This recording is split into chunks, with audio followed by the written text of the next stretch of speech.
আজ মনে হয় ভূমিকম্প হচ্ছে। এত উলুজোগার কোথা থেকে আসছে?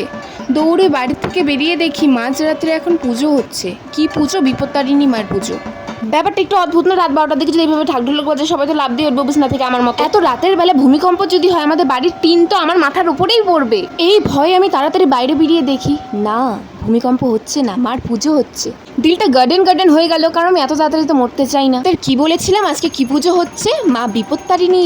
আমার মাথায় একটা প্রশ্ন আসলো, বিপদ রক্ষা করার মতো মা একটাই আছে, মা বিপত্তারিণী। আমার জীবনে তো অনেক বিপদ চলে যাচ্ছে, এই মা কি আমার বিপদ তাড়াতে পারবে? মাকে আমি অনেক কিছু বলে দিলাম, আমার জীবনে যত কষ্ট যত দুঃখ যত কিছু ছিল সব মারে বলে দিছি। মা মনে হয় আমার সব আগে থেকে বুঝে আমাকে সাবধান করে দেবে। মাকে তো আমি খুব ডাকা ডেকে নিয়েছি, তো এখানে মার প্রসাদ দিচ্ছিল আর বাড়িতে কিছু রান্না হয়নি বলে ভেবে নিলাম এখান থেকে সব খাওয়া দাওয়া করে বাড়িতে গিয়ে ডাইরেক্ট ঘুম দিয়ে দেবো।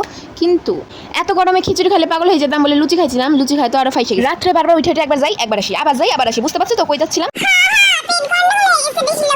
নতুন ভিডিও নিয়ে খুব তাড়াতাড়ি ফিরে আসবো। বাই।